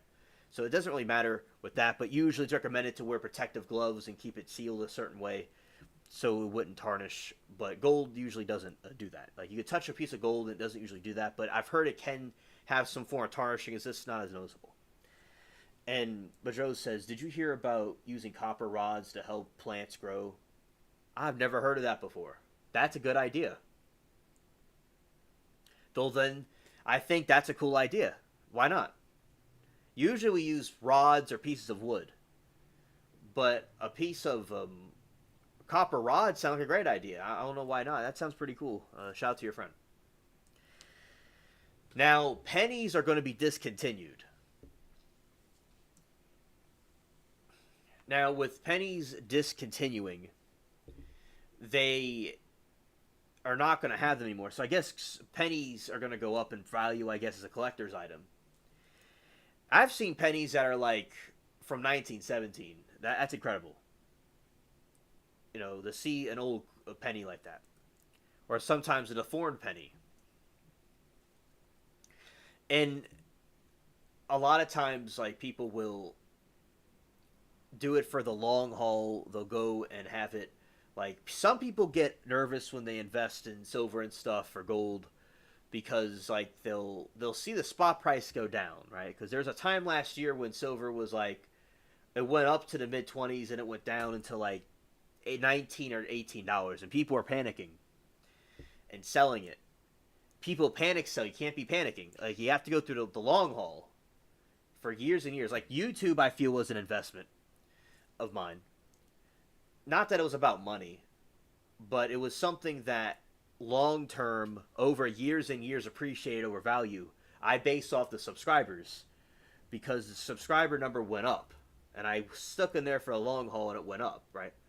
So, yeah, not all great things are not created suddenly. You know, so that's what people want the quick way. As I said, like it was 5 years ago, 3 years ago, it was like $21 or $19. Now it's getting close to 40. You know, so all that appreciated was made without really doing anything, but just being patient. So that is about precious metals. That was my precious metal rant. Wow. So we were talking about tulips and the tulip mania in the 1600s. The Netherlands experienced a period of intense speculation in the tulip market, known as tulip mania. High prices, rare and highly sought after tulip bulbs, particularly those. Yeah, there you go. Yeah, maybe you should put pennies in your garden. Yeah, sure. It'll also be a good time capsule. Now, high prices. Rare and highly sought after tulip bulbs, particularly those with unique color patterns, become incredibly expensive. Now, something I'll say about copper is it can get pentia on it. It can get a corrosion, kind of like a tarnishing on it. But it's actually interesting looking because some pennies we got from Hurricane Katrina that were in the flood, it turns green. Like, for instance, a Statue of Liberty is green, but originally it was a copper color. It was brown. So, yeah, they will certainly turn into, like, an aqua green color. It'll completely transform into something else. Now, there's coins from the Old West. You know, and the coins in the Old West were Morgan silver dollars. And the Morgan coin, like, there's, like, from the 1800s, you know, there's these coins where they have, like, tarnishing on them, but they're more valuable with tarnishing on them than the ones that are clean, according to the collectors that would want to buy them. I don't care really either way. It just is what it is. And I think both are really interesting. Like you have 1800s, for the 1800s or the 1900s, and somebody touched it or had it in their canteen. Because a lot of times silver is a purification. Silver can purify things, and they put it in their canteens to purify their water. And a cowboy or someone in the old west was touched a coin, and that's why the tarnish is on there. That's so cool. That's why tarnishing is more valuable in a way than the non-tarnished coins. 100 years from now or 200 years from now, whatever, they'll see coins that we had and things that we had and used, and it'll be valuable to them in the future. Because as I said, like somebody 200 years from now or 100 years from now will see this time as a pioneering age of the internet, where people were on the internet in its infancy. And just like the pioneers and the frontiersmen of the Old West when the country was in its infancy were out there. So each generation is a sentimental people in the future. Like we talk about pirateer and the pirate to Caribbean. Like that will be something to people in the future will be this time period. So yeah, each generation has its own nostalgia for the past one. And as I said, we see the value of tulips. Tulips were so valuable to people, and they all agreed that it was something valuable. People all agree that fiat currency is something valuable, because it was used for something or it was shiny. So just the concept of what I'm saying is that, yes, it has to do with a plant. A flower can be used as a money, a currency, if everyone agreed that it was valuable. Everybody can agree on a silver or gold was valuable for X, Y, and Z. Or a fiat currency, although if you print too much of it, it does not retain its value in general. But because over time, if you print too much of the money, it would depreciate its value technically, so people could diversify themselves. Just like with the tulips. It went down in value. It crashed. And why did it crash? The speculative bulb eventually burst and prices of tulip bulbs plummeted, causing a widespread financial losses. All right, because everybody was speculative, and people are trading the bulbs. But you have all these different. You have too much of something, it goes downhill. And rare and highly sought after tulip bulbs, particularly those with unique color patterns, become incredibly expensive. Right. So even a tulip, that's why farming and what you're doing, Boudreaux, with this type of information, with the growing your own stuff. I mean, it'll have a value to it. It's a good to have, and I'm thankful and blessed that Hurricane Katrina happened, where I was able to get close to my grandparents next door to me, and I like to have my farm too. But this year, what I've been more focused on this year was not so much on the gardening, because I have ornamental plants, but I've not really focused much on gardening, because I was focused on this YouTube stuff more than anything. I was like, and it was worth it. It was worth it, definitely.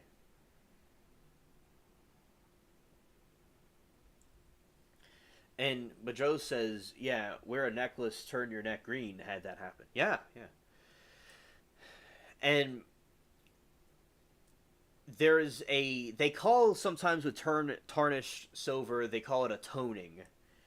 Like, as a nicer word for it, but you could have tarnished silver that looks actually pretty cool looking.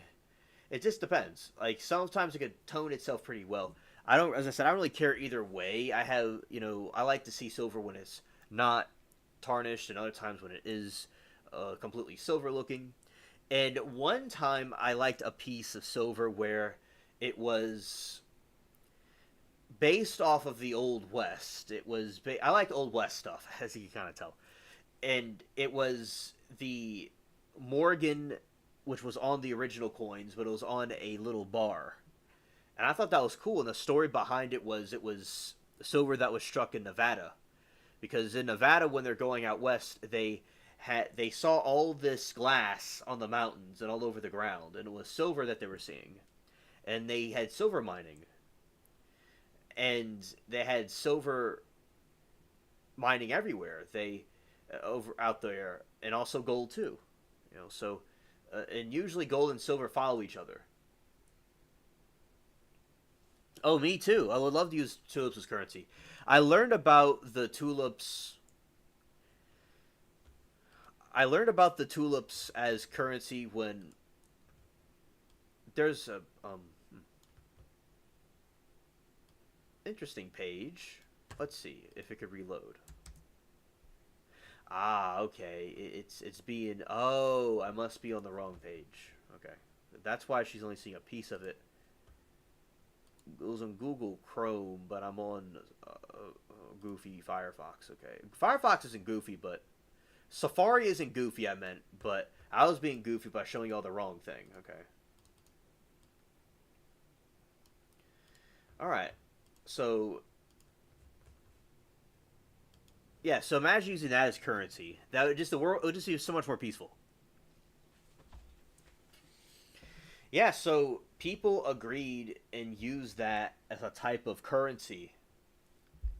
I learned about it when I was learning the about stocks and ETFs and things like that. I think the channel is called Minority Mindset. This was in like 22, 23, or before that. This was in the earlier 2020s. I learned about it, and he was saying that the the turnips were it's a symbol of currency. Like my bank had my profile picture default as a tulip.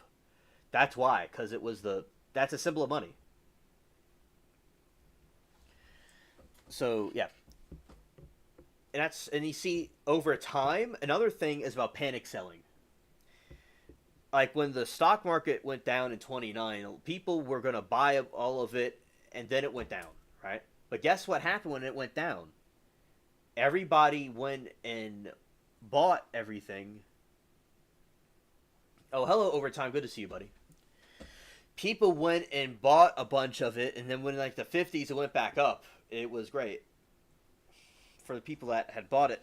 But that's why you don't put all your eggs in one basket and you diversify and different things. Yeah, shout out to Overtime. DJ Overtime, is great to see you, buddy. We are talking about.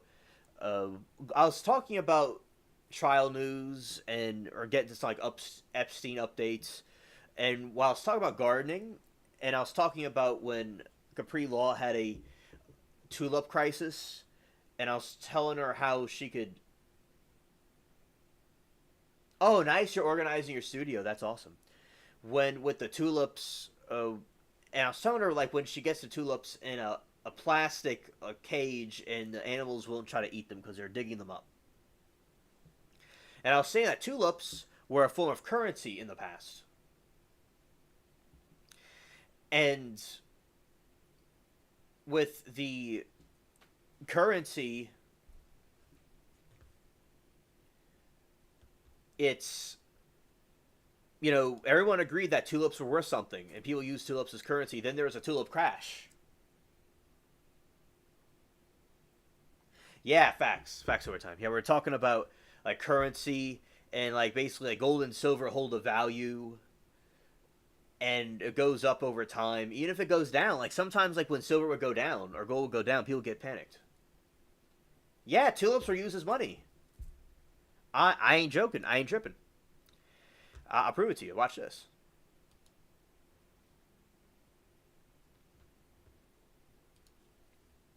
During a period in the Netherlands known as Tulip Mania in the 17th century, certain tulip bulbs were indeed treated as a form of currency.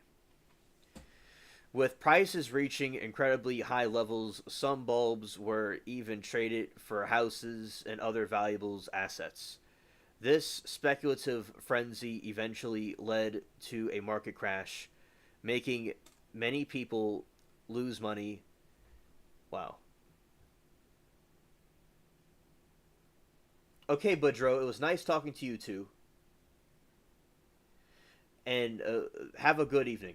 Thank you for coming. It was nice hanging out with you and talking to you about these things. All right. All right. So, with Tulip Mania in the 1600s, The Netherlands experienced a period of intense speculation in the tulip market known as tulip mania. High prices. Rare and highly sought after tulip bulbs, particularly those with unique color patterns, became incredibly expensive. Some people began trading these bulbs as if they were money, with some bulbs even fetching prices equivalent to a house or large sums of money. The crash. Speculative bulbs eventually burst, and prices of tulip bulbs plummeted, causing widespread financial losses. And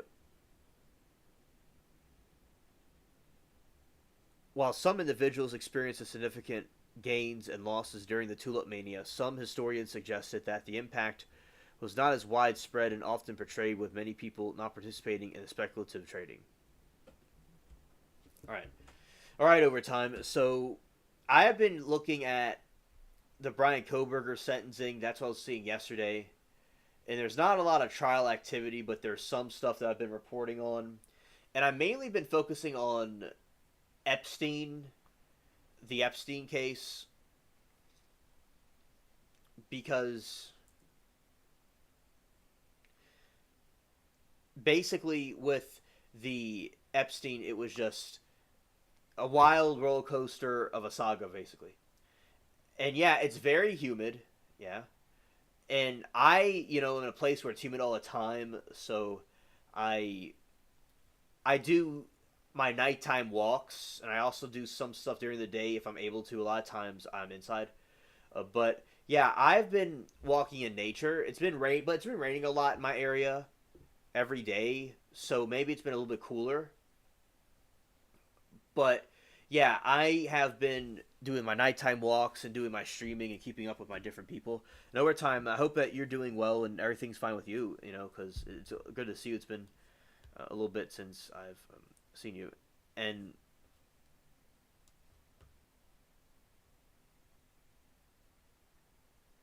oh yeah,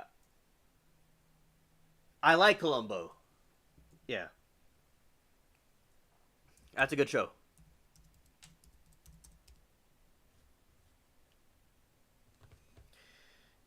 Just one more thing. Yeah, yeah, I like watching the shows like that. It's very cool.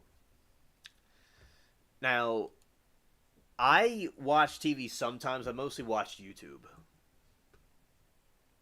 Is it right here then? Oh yeah, it's right there.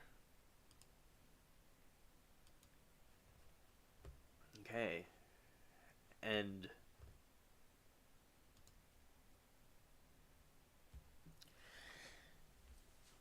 it certainly is. Yeah, definitely.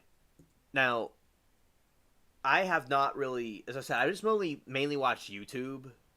I only watch TV or streaming platforms really. I don't watch Netflix and stuff like that. But I like watching different YouTube things. And like the Epstein updates are Trump was briefed that his name was in the Epstein files.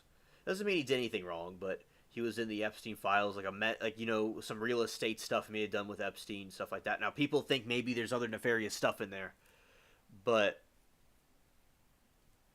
we will see how that works out. Yeah, that's Brian Koberger. Yeah, that is Brian Koberger. And this was him when he was at the sentencing.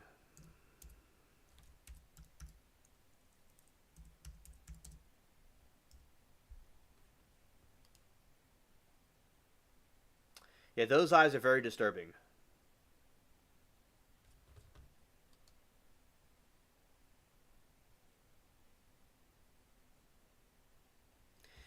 Yes, I watched the Y Files. That's a very good. That's a very good channel. Yeah, I'll remember. I'll learn more about Planet Serpo through there and stuff like that. Yeah, he just looks evil there.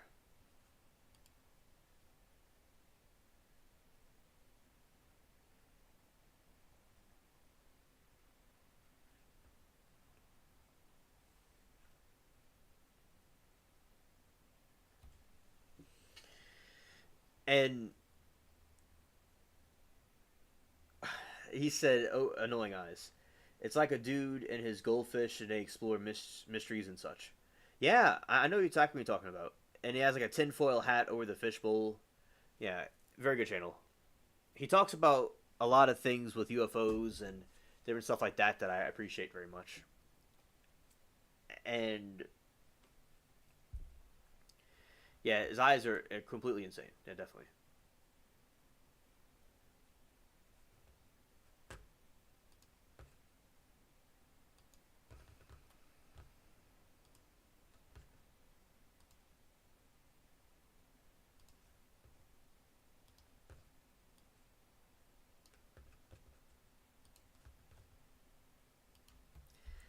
And Overtime says he looks like he eat McDonald's a lot and gets grumpy. Yeah, yeah. See, with Koberger, it was a great to see the victim impact statements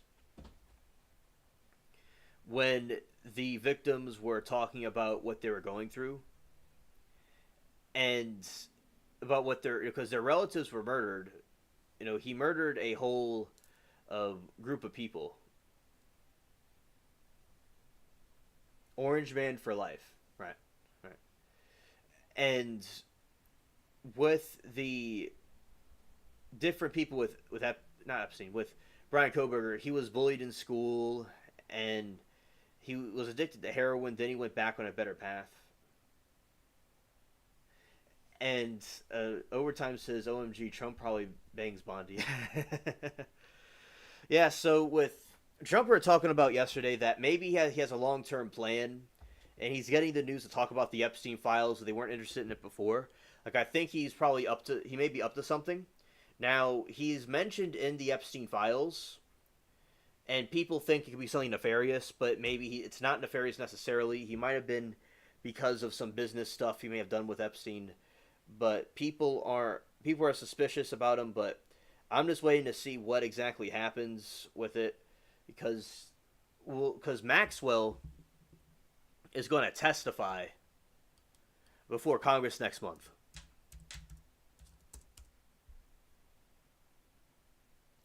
Oh, he'll be wearing orange for life. Yeah, if he was responsible, the with Koberger, he'll be wearing orange for life, definitely.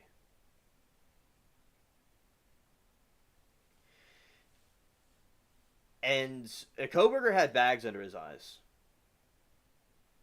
Trumpy got liar eyes. Yeah, yeah. A lot of people are not really happy with him right now with how he was handling the situation.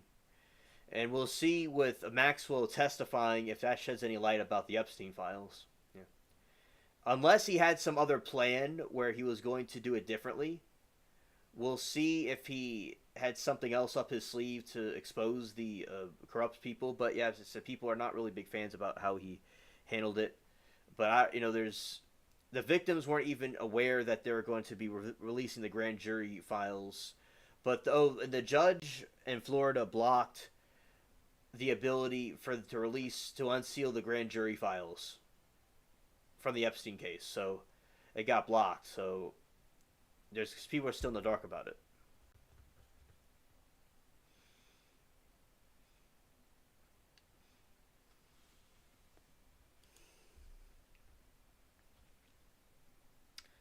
Let's see.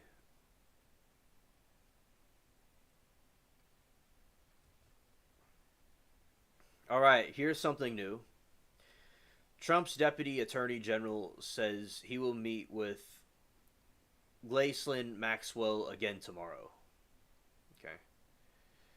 Deputy Attorney General Todd Blanche said he will continue his interview with Ghislaine Maxwell tomorrow. Today I met with Maxwell and I will keep my interview of her tomorrow. He said in a post on X that the Department of Justice will share additional information about what we learned about the appropriate time.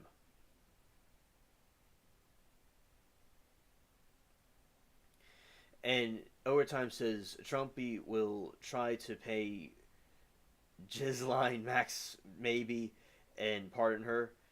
So what's going to happen is they're going to try to maybe pardon her, and have her testify before Congress and tell what she knows and reveal the Epstein list, allegedly.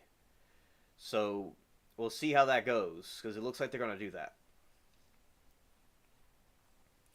Blanche met with Maxwell earlier today with the U.S. Attorney Office in Tallahassee. Remember, Maxwell, a British socialite, socialite, an ex-girlfriend of Jeffrey Epstein, was sentenced in 2022 for 20 years in federal prison for carrying out a years-long scheme with disgraced financier to groom and sexually abuse underage girls. She has attempted to appeal her conviction. Blanche's meeting with Maxwell today came from the backdrop of a fierce public backlash from members of from Trumpy's base over the administration's perceived lack of transparency surrounding the documents related to the Epstein case. Now, they're not necessarily trying to protect the victims because the victims didn't even really know that they're going to release the grand jury information. But I don't, as I said, I don't know. We'll see because they said they had them and they said they don't have them. Some people are suspicious. Like I said, they're suspicious about how this played out. I'm just going to wait and see how it goes. All right, let's see about news about Maxwell. Let's see how the meeting went with Maxwell's attorney, with Maxwell, not an attorney, but Maxwell herself. All right. Jeffrey Epstein's accomplice, Maxwell, had a very productive day meeting with Deputy AG Attorney.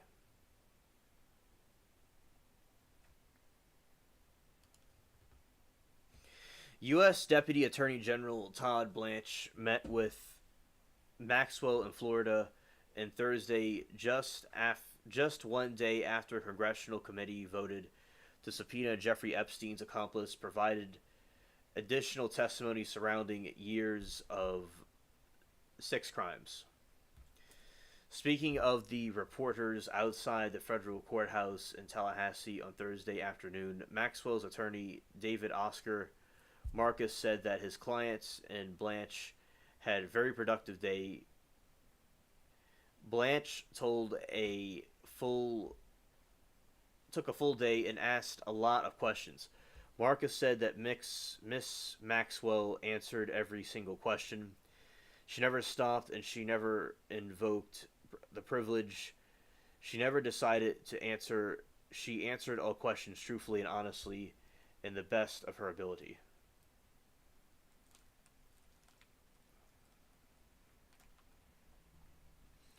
Marcus declined to comment on whether the pair would be meeting again on Friday, but Blanche said they would be meeting again. Today I meet with Maxwell and I will continue my interview with her tomorrow, Blanche said in a post on X on Thursday. The Department of Justice will share additional information about what we learned at the appropriate time.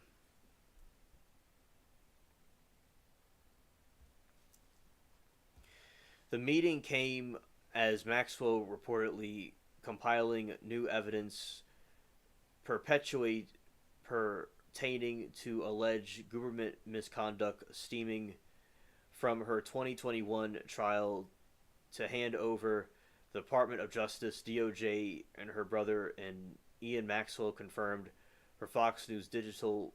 Clergy, we must now see how this plays out, he said. And quote, she will put before that court material new evidence that was not available to the defense at her 2021 trial, which would have had significant impact on its outcome, he told the New York Post.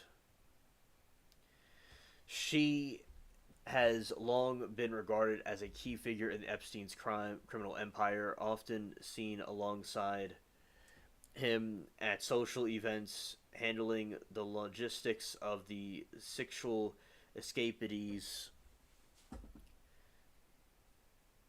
During 21 trial, Maxwell did not identify her own defense and never provided her version of the events to federal prosecutors leading to the proceedings.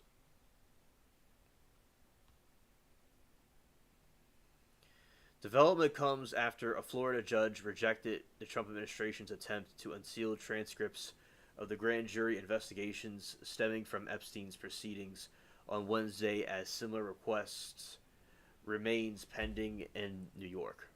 Quote, I was told by members of her legal team that she has never been interviewed by Justice Department.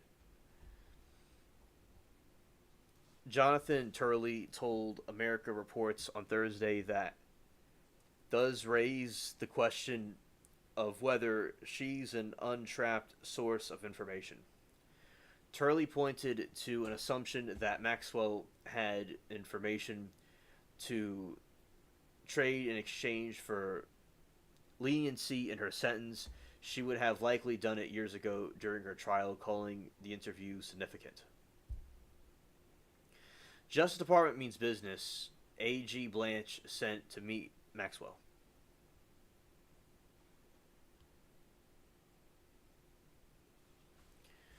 A federal judge also denied Maxwell's request, obtained the document, saying it was a black letter law that defendants are unable to access grand jury information. On the same day, a House Oversight Committee issued a subpoena for Maxwell to testify before the committee next month.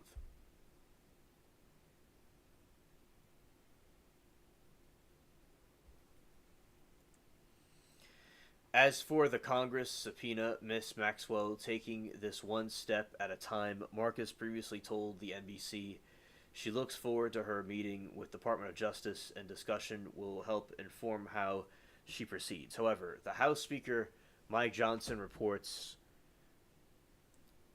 reportedly expressed his concerns surrounding the legitimacy of Maxwell's testimony. Quote, I mean, this is a person who has been sentenced to many, many years in prison for terrible, unspeakable conspiratorial acts and acts against innocent young people, Johnson said, according to BBC. The DOJ declined Fox News Digital request for comment. In 2008, Epstein struck a deal with federal prosecutors in a bid to avoid more severe federal charges by pleading guilty to state charges of procuring a person under 18 for prostitution and solicitation of prostitution. 1 month after his arrest, he was found deleted in New York City jail cell in what was ultimately ruled a self-deletion, a suicide. Earlier this year, Attorney General Pam Bondi told America's Reports host John Roberts that she was in possession of Epstein's client list. Maxwell is currently serving out a 20-year sentence for the positioning underage girls for Epstein's sexual assaults at FCI Tallahassee, Florida. She was convicted of 5 federal charges, including sex trafficking of a minor. Maxwell is set to testify in front of the Congress on August 11.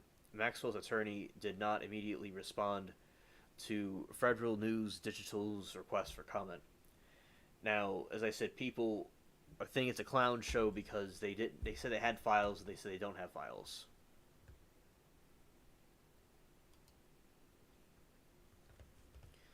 So it has been quite annoying for the people that have been trying to get information on this, and then they're called weaklings who are wanting to find out more. So I hope that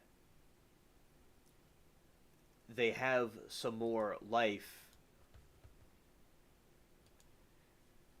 some more time in this lifetime to tell us exactly what transpired. I think that would be very important, because people need to know the truth. So let it be done when it's supposed to be done. Hopefully it's done soon. And Dershowitz, the former attorney for Epstein, was saying that there is this redacted form of people that are saying that they're accusing certain individuals of doing SA with them on Epstein's island in different places Epstein had, and there are people that used to be in office. There's people that were just floating around that people don't know about, and famous people too. That's the alleged list, but the guy said before allegedly that there is a list. So people just don't completely trust the situation, but that is what.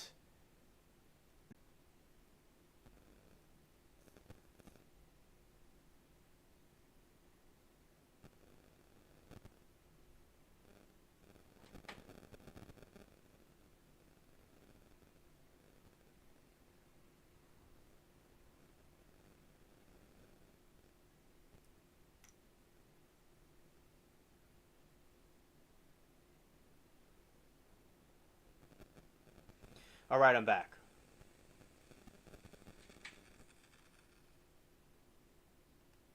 All right.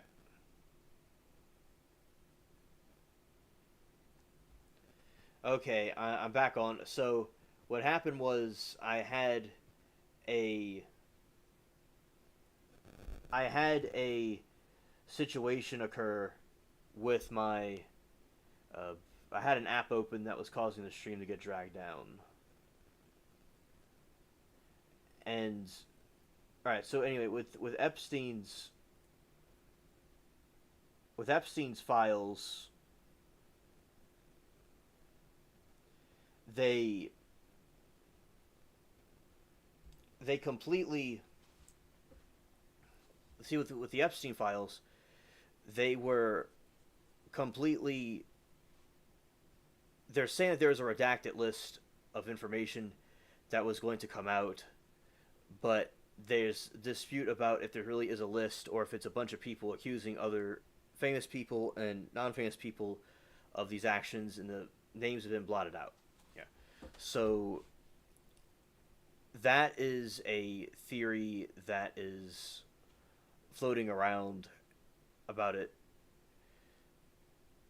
So, just because I kind of got cut off for a moment, so basically the situation is that his former attorney said there is a list of different names, and these redacted names are on there of people accusing such and such about doing the essay with them. There's also allegedly a list as well. So with this list that is allegedly there, they will do what they can to try to take it out. You know, they're saying there isn't a list, and they said there is a list. So that is basically the debate about the Epstein lists. Hello, Mary Toodles. And yeah, so that is a situation regarding the Epstein file situation, and that Maxwell will probably be interviewed by Congress at some point soon. All right, so looking over here, if there's anything else that is going on. Okay, trials. All right, so we have covered everything that we're going to cover for tonight. So I know, but I already finished everything.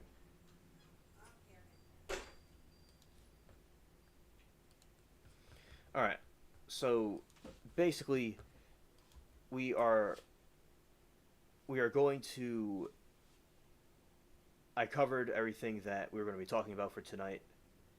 You know, so I just finished talking about Epstein and Maxwell, that situation, and I talked about the other topics that we're talking about from before, and that is what it is. Okay, so those that are here are lurking, or those people that are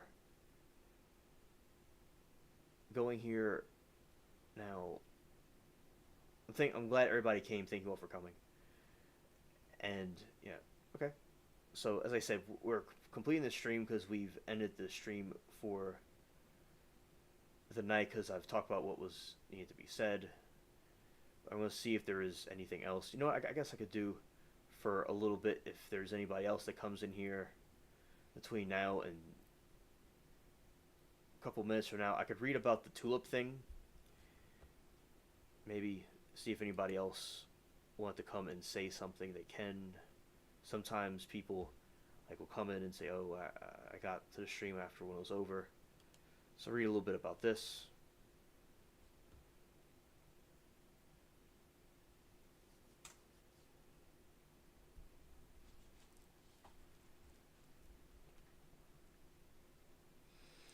All right, the Tulip Mania was a period during the Dutch Golden Age when contract prices for some bulbs of the recently introduced old-fashioned bulbs reached the extraordinary high levels of the major acceleration started by in 1634, then dramatically collapsed in February 1637, is generally considered to have been the first record speculative bulb or asset bulb in history. Many ways, the tulip mania was more of a then unknown socioeconomic phenomenon than significant economic crisis.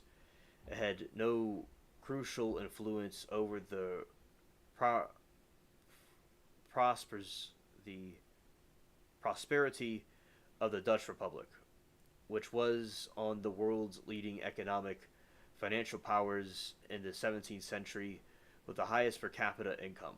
The world from about 1600 to about 1720.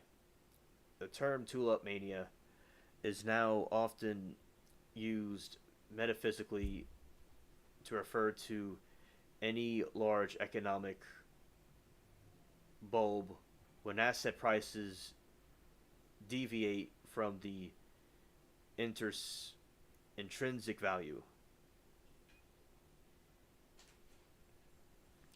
All right, so that was the part about the intrinsic value. All right, now so that's kind of a little bit overview of the tulip thing that we were discussing. And like the forward markets appeared in the Dutch Republic during the 17th century. Among the most notable were the centered around tulip market and the peak tulip mania in February 1637. Some single tulip bulbs sold for more than 10 times the annual income of a skilled artisan. Research is difficult because the limited economic data from 1630, much of which comes from based in the speculative sources. Some modern economists have proposed rational explanations rather than the speculative mania for the rise and fall of prices. For example, other flowers such as the high Kenneth also had high initial prices at the time of their introduction, which then fell as the plants were propagated. The high prices may also have been driven by exceptions of the preliminary decree that contracts could be voided for a small cost, thus lowering the risk of buyers. Right. So that was a little bit of history of the tulips being used as currency.